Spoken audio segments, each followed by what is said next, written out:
right, there we go. We already have a couple people here waiting for it to start. There's Smitty. Hey, baby. Happy Sunday. Language of Lights is here. Hey, hon. How are you? Hi, everyone. Thank you so much for tuning in to Sunday Evening with Roxanne. I am Roxanne, your host here at Odyssey of Ascension. And tonight I want to talk a little bit about what I read in Seth. In my classes, I do just one class a week. I did beginning classes, ascension classes, the scope of reality from what do I do when I wake up and what are the fundamentals of actually ascending. There's a lot of games going on in ascension, a ton of things that you can do.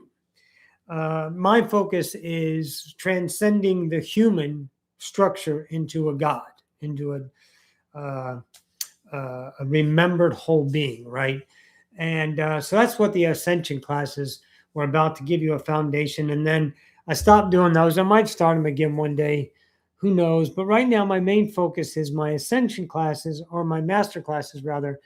And they take place on Wednesday nights. And I got a core crew that's been there for 4 or 5 years. And we've been working through a lot of stuff. And this is just a spectacular journey about emotions and structures and belief systems and transcendence and courage and trust and everything. And I meditate a lot. I talk to my crew, and of course I read. So I was reading Seth, and it was something that had reinforced what we had learned the week before. It came afterwards. Hey, darling, how are you? Who's that? Kevin. Hey, baby. So it was reinforced about, well, I had a new species come in last week, and they taught, and it was a wonderful channeling. And they taught some aspects of things that were reinforced by Seth the next week. And I'm going to particularly talk about that. Just imagine, if you will, you have a physical body, and I don't know if you want to put it in this framework. Remember, guys, as a footnote here, as a precursor, make sure you don't put yourself in a position of a student. Okay, you have to put your position of self as an approach to teaching, as a receiver of information for you to mull over and work through yourself. Okay, don't be a student necessarily. They always say you're either teaching or you're a student and stuff like that, and I call bullshit. Okay. My students can teach me, and I can teach my students, but I'm not gonna put myself in a role, and I'm not gonna have them be put in a role, because then any kind of focused role offers a structure which always leads to stricture. It has its edges. So when I'm offering this work, if you want to consider me teaching, right? But you gotta take it in and say, okay, this is some cool information. Let me see how it works in my life. Just like, let's go to the amusement park. I've never tried cotton candy. Oh, let me try cotton candy to see if I like it. That kind of thing. Okay.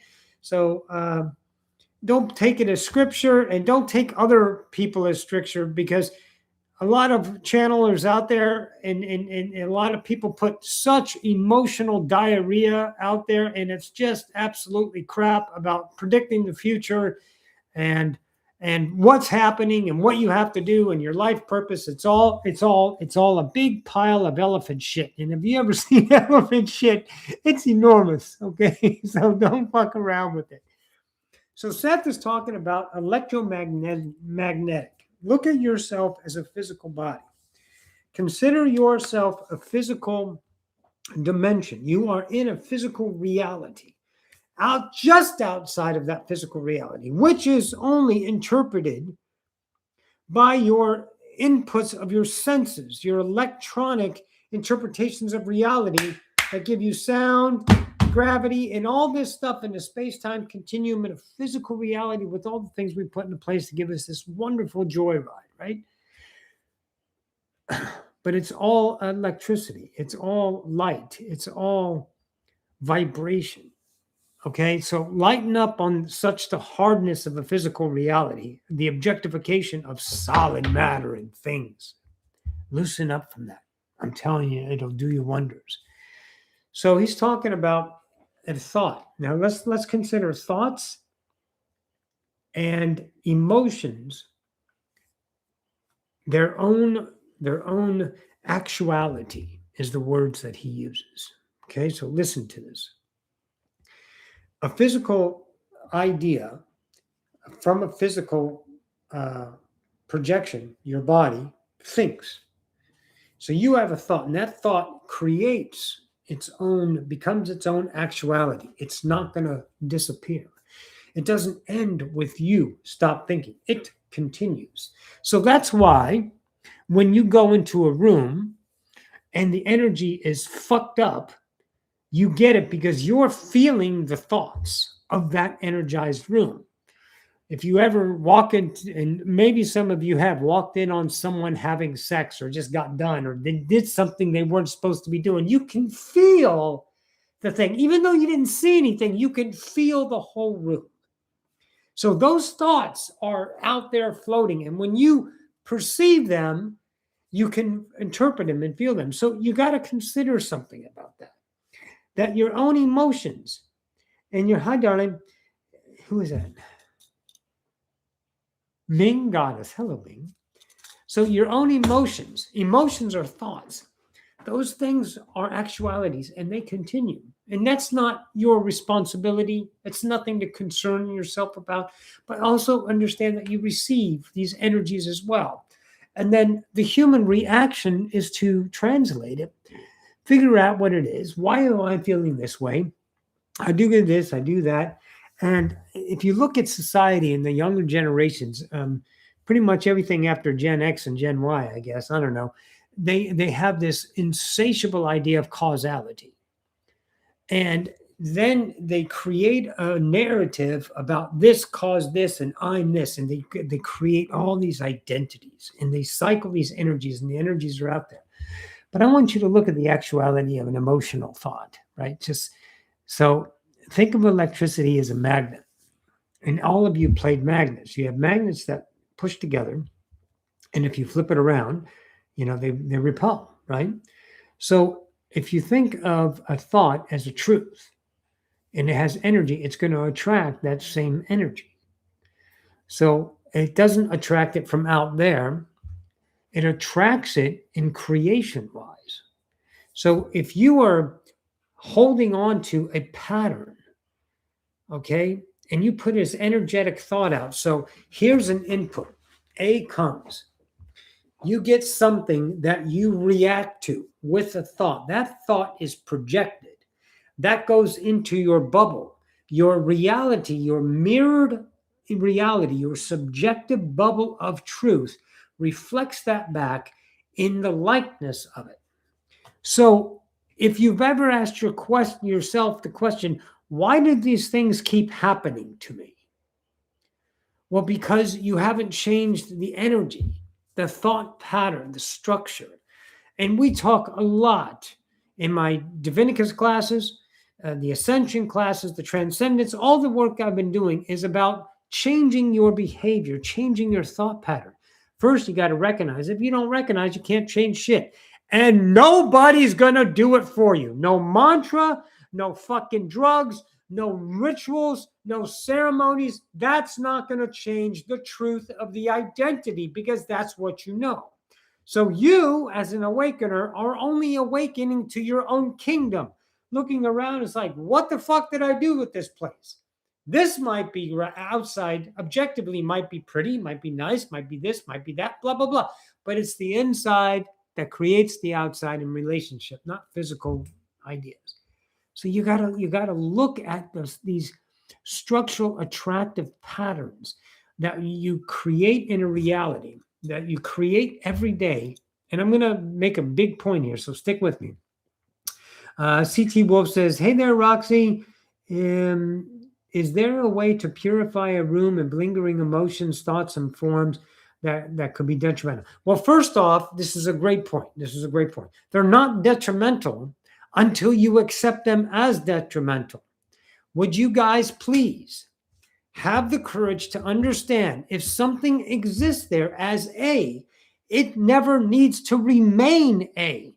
It can be changed to B if you recognize it as something that's not your truth or not to be accepted. It's easy. Here's an example. Okay? Here's an example, CT. An angry person comes up to you and starts to give you shit. So they are offering you anger. If you take the anger, then you have received what they have offered. That's all there is to it. Okay? Hey, Tim, good to see you, baby. Okay, so that's the idea about that. There's nothing detrimental. And if you want to clean a room, then you can do a ritual to clean the room. You can't.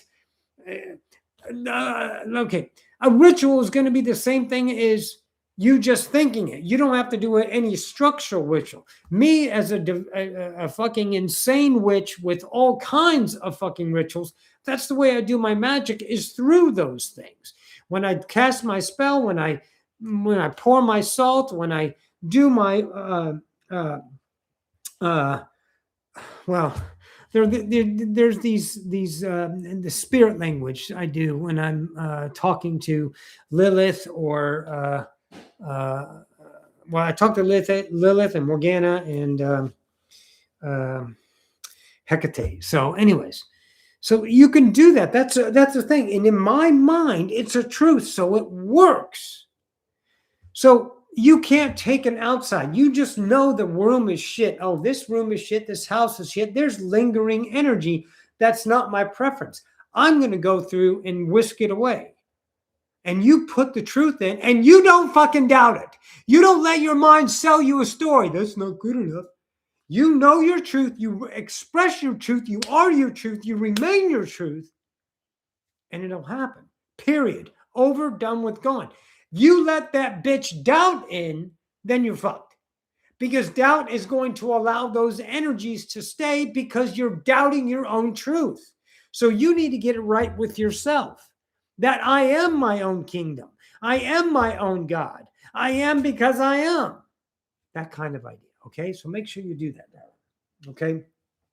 So you can do that. When I first moved into this house, I salted the fuck out of the border. I walked through the house, felt the energy. There was a couple lingering things going on here, older energies, something like that, but nothing harmful, nothing crazy, and I haven't got any ghosty ghosts or anything like that. It's a clean place, but I went through and said, okay, this is my place now. I'm going to salt it. I'm going to do my ritual, and I'm going to offer my ideas of my kingdom. That's what makes me comfortable. So you don't need to be led, master. You're your own goddamn kingdom. You find it within.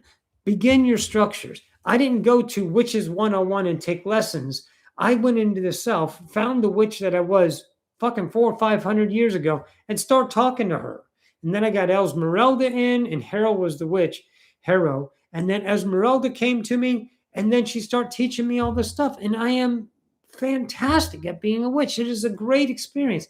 But it's my kingdom for me. It's not an outside thing. So whatever works for you, darling.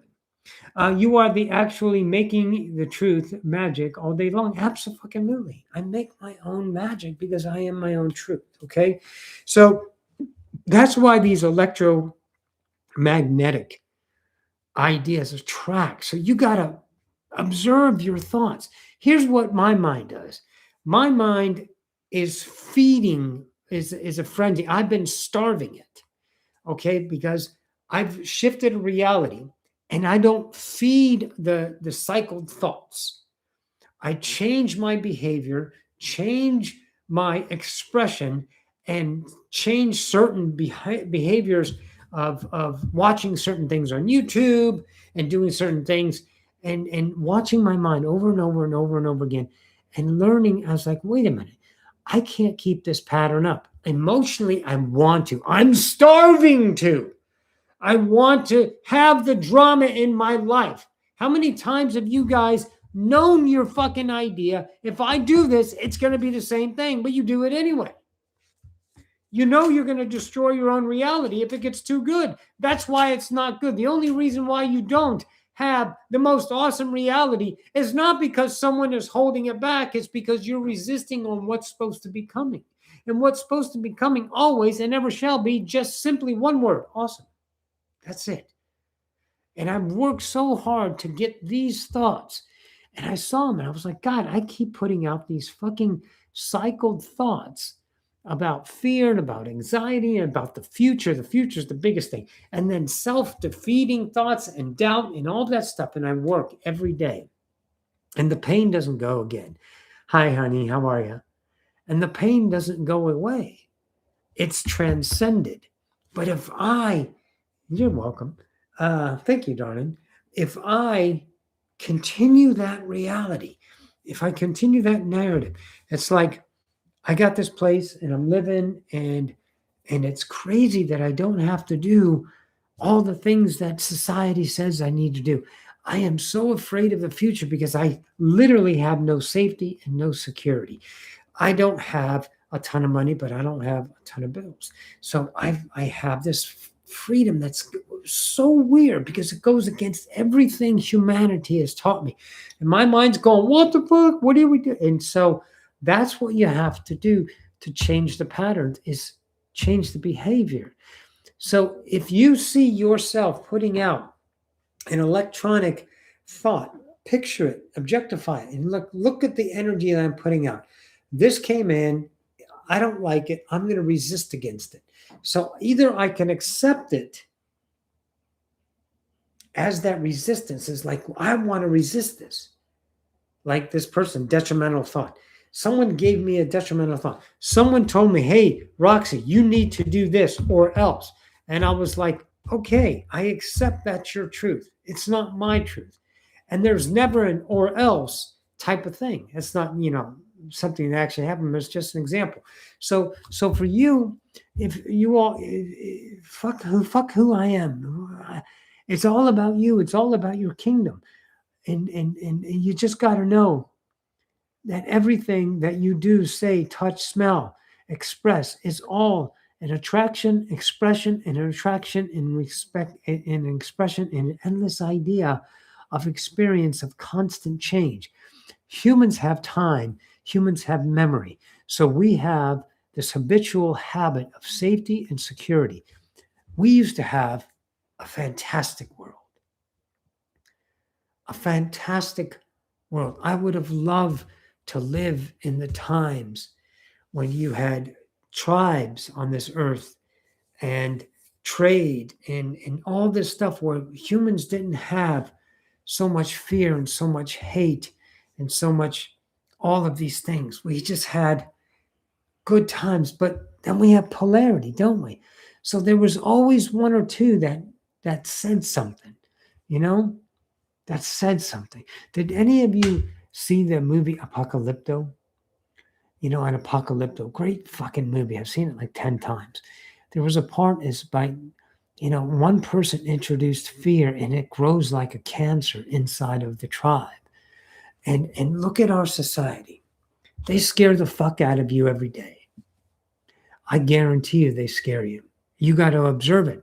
You might be telling yourself through a safe and secure, it is an awesome movie, a safe and secure emotional structure that gives you the security of that. There is zero security in this world as long as you have violence. And we are a violent species.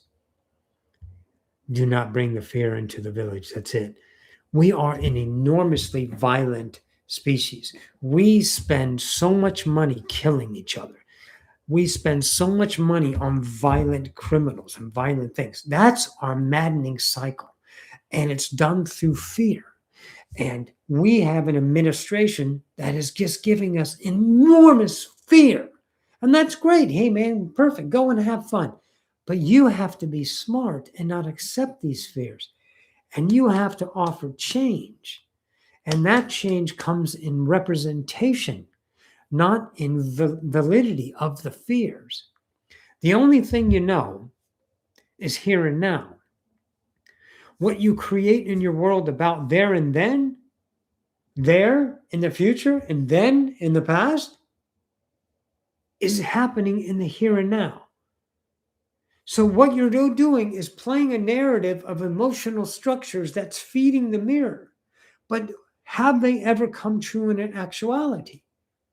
Have the natives, the aliens ever come, have the aliens ever come and attack the earth? But there's 1,000 stories on what they're going to do to us. There's 1,000 conspiracy stories about the evilness of the reptilians and these other races and what they're doing. And all of this stuff. And it's all proof. But see, it's not proof in your world. It's what you've accepted as truth in your world. And that's energy. And that energy attracts. And then it's validated through more energy. And you know it's right, but it really doesn't happen. You know it's truth emotionally. That's your identity. That's what is the maddening cycle that you, masters, have to notice within yourself if you want change. You came here at a time of awakening, the Great Awakening. This is the greatest time to be a human. There's a fucking line to get in. Overpopulation, my ass. People are saying, come on, man, let's pump a few more puppies out there and let's go, kids. We want to get in on this game. That's exactly what it is. Entities are so excited about getting on this game because this is the Great Awakening. So let's consider yourself for a minute, okay? My intuitive mind, which tells me to let go, struggles with the monkey mind, and wants to hold on. The fact is only the constant effort. It is a constant effort, but don't add forward to it as it's going to be an effort. Accept the effort in the moment, okay, and just keep transcending. And let's look at this. This wonderful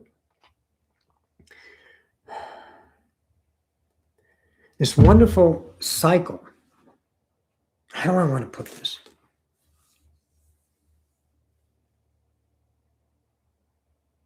I don't know. This wonderful cycle of this mind that we constantly feed, that creates a future and creates a narrative, that creates a reality. Okay? That doesn't belong to anybody except you. None of these things belong to anybody. The absolute, and I'm going to call it a sin of objectification, so I can give you the energy power of that objectification. Cause and effect, when there is no time.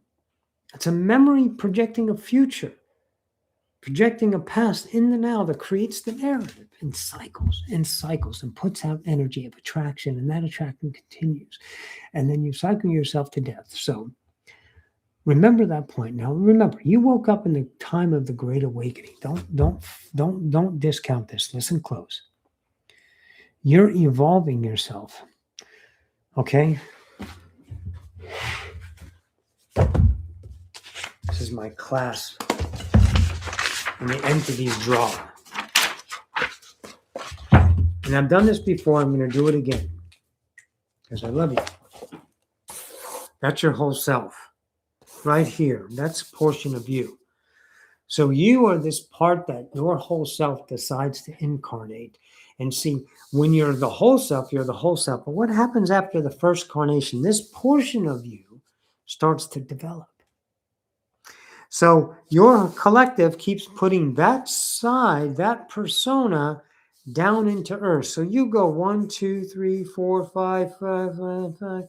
Look how many lives. So you're up to about 50,000 lives, maybe. You. This self projected. And now you've come to a point of awakening. So instead of playing the fucking game you've played 50,000 fucking times, you've killed, you've been a rapist, you've been a victim, you've been a saint, a sinner, you've been every fucking thing that you can imagine on the planet. You've sailed the 7 seas, you died, you were eaten, you ate, you were a cannibal, you were everything. All the lifetimes, from the beginning of the Homo sapien, you were. So now you are that again. But now you're smart enough to not be that. So now this portion of you is developing into its own persona with the potential of becoming its own motherfucking entity.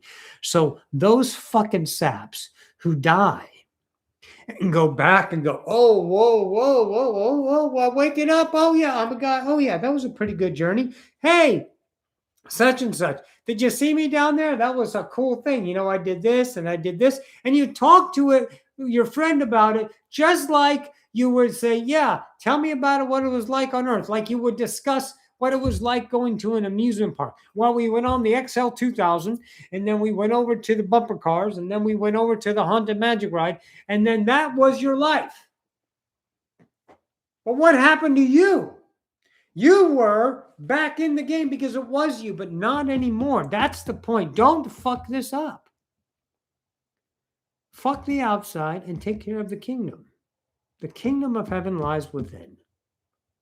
You can't be whole if you're a half-assed version of yourself. So investigate the inside to create the outside.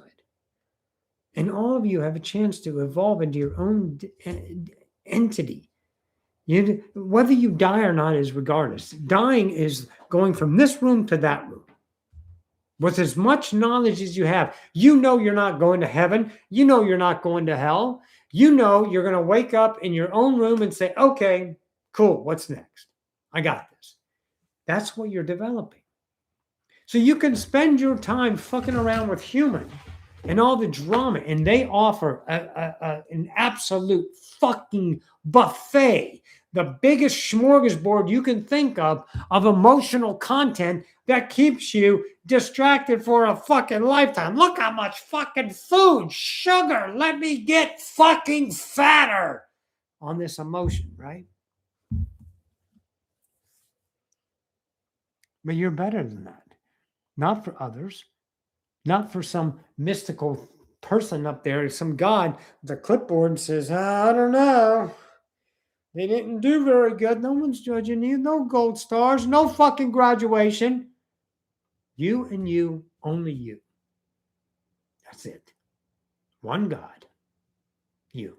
Your own universe. I'm a reflection. Everyone else, every single day, everything you see, everything you touch, everything you smell is a version of yourself reflected in your own little subjective world. But it doesn't act like it because your vibrations are polarized resistance. Clean up the kingdom, masters. Clean the fucking kingdom up. And it's not going to happen in a day. It's going to take years. Go to work every day, diligent. Express yourself. I was tired of being a fucking coward. You know what I did? Listen to this. Oh, my God, you guys are chatting. I'm not keeping up. Always choose love. Yes, yes, yes. Awakening. Yes, absolutely. Okay. So this is what I did.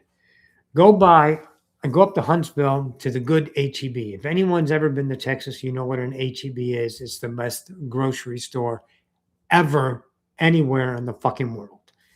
But it's got to be an HEB plus because we have a small one here because we only have 5,000 people in this town. So it's not the big one. So we drive to Huntsville, which has about 45,000 or something like that. And it's got an HEB plus. So it's got the big deli. It's got the Cajun food, cookout, the barbecue, the whole fucking thing. It's a wonderful for every kind of, it's where we do our big shopping, right? So we go up to HEB, right? Every week. No, yeah, at least once a week.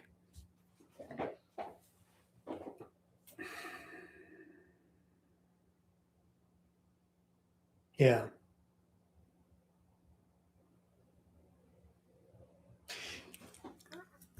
They interrupt me.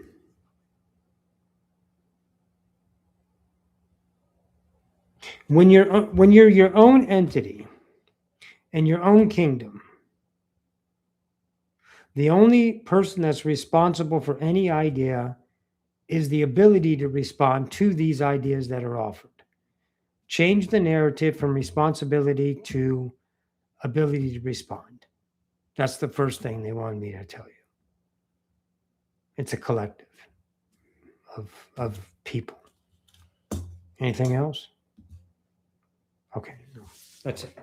And I think because the vibration, they offered that because the vibration was offering, when teachers and people that speak like this, they offer you something, humans take it on as a responsibility of something to do. Nothing can be farther from the truth. Everything is a choice. Free yourself up from that. You can't fuck up this life because you have eternity of lives. But if you are aware of your own self as the nature of yourself, then you have opportunity. opportunity offers change. And that's what it's all about. From the mundane of cycled ideas that you bought into when you became a human, right? You bought into when you became a human. You bought into the polarity. Because there was nothing else. It's no one's fault. But then you awaken, you go, this is bullshit. But you don't look for another truth to guide you. You don't look for another leader to lead you. You become a representation of what is nature. I am. So it's only, again, back to your own world, back to your own idea. Back to your own freedom. And it's the greatest thing, but it's the most arduous thing I've ever done because I had the point I wanted to get to about before they talk me is don't make a mistake for politeness over morality. Okay? Here's what happened. I have two desserts. I have cereal and sometimes fruit. Well, really three, but it's cereal and cake donut. No yeast donut, no egg donuts. I love cake donuts. So you have your cake, plain, old-fashioned, some people call them. Then you can do a little chocolate, a little too sweet for me. But I like the sugar coated. So fucking good. Okay. So these ideas, right? These wonderful donuts. I go up to the donut shop. And they only have two planes. And there's not the normal person there. There's the son, I would suppose. And he says, hi, can I help you? And I say, yeah, can you take those two donuts and put some sugar on them and I'll take those two planes? And he goes, oh, we can't do that. They won't stick. And then I said, well, that's funny because your whoever else works here, a lady used to do that for me all the time. When I come in here, there's no more sugar raised left.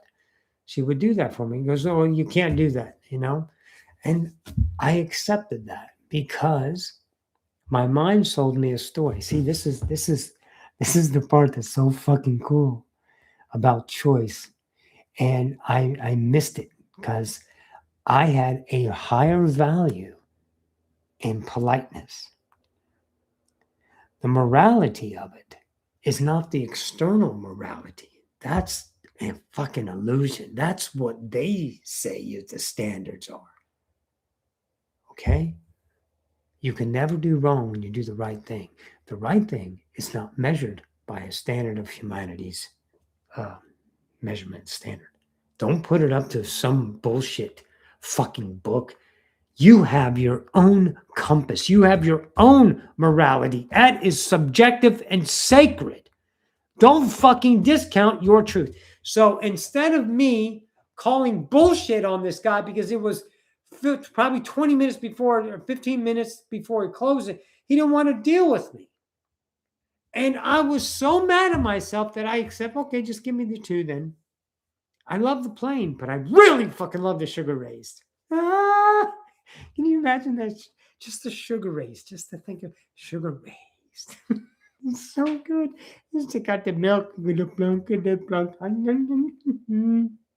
Anyways, so guess what? I gave in to politeness. But my morals said, why are you straying from yourself? Not the morals that humans look at. Being the moral of yourself. Where is your truth? Honoring the fucking kingdom. And I didn't. Because I was a coward. Because I was afraid. Because I was taught to be afraid. Because I had insane fucking parents that taught me to fear everything. And it's taken me 15 fucking years to transcend fear. And I'm still working on it today. But I'm working on it every day. And I have a lot more freedom. And that's not a big deal as far as measurement. If you look at it and measure it, it's not a big deal. No big deal. But it is to me because I did a disservice to my kingdom. I let the outside supersede the inside. So you start observing yourself and you start watching how many times a fucking day, a fucking week, whatever, that you give up your own morals for the sake of politeness, for the sake of humanity's morals. and then stop it. Have the courage to stop it.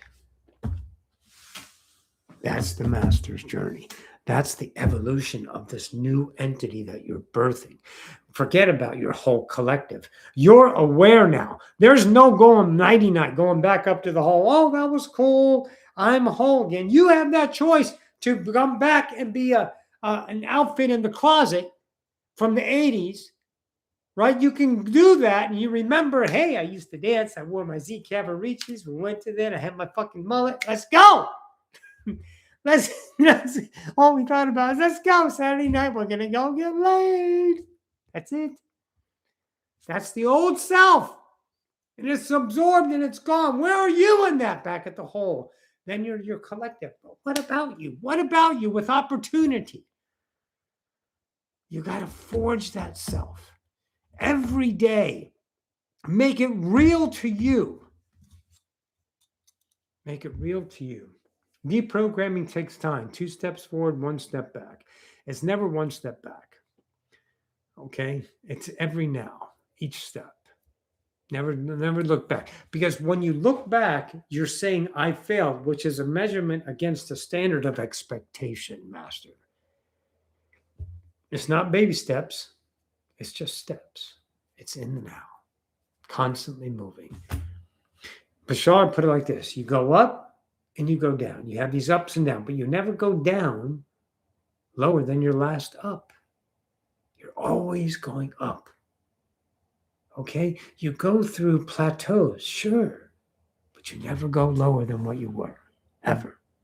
You can't degrade yourself that much. M. Bernard writes, Smiley writes, this is the year of setting boundaries, speaking up, being your sovereign selves. You're welcome, CT. Yeah, this is my year. You're the fucking horse. Booyah. Yeah, let's go. All right, guys, listen. I've kept you long enough. It's 37 minutes, almost 40 minutes of chitty chat. Do me a favor. If you like it, give us a thumbs up. If you haven't subscribed, consider that. And of course, always, I love donations. If you want to donate, go to the website. There's a donate button. Donate. And we'll see you next week. If you're interested in the classes, they're always on the website as well. If you have any questions, go to the website, contact me. I do answer my emails. Sometimes I do it. If it's a long answer, I'm not going to fucking answer it in the email. I'm going to ask you, give me your phone number. Let's set up a time to talk. So much easier than this whole fucking email thing, because so much is lost in translation. We got to have the vibration of words of expression. You're welcome, everyone. Love you, sweetheart. Thank you, darling. Thank you so much. All right, guys. Journey well, masters. We will see you next Sunday. Good evening. Love you. Bye. You're welcome, Jana.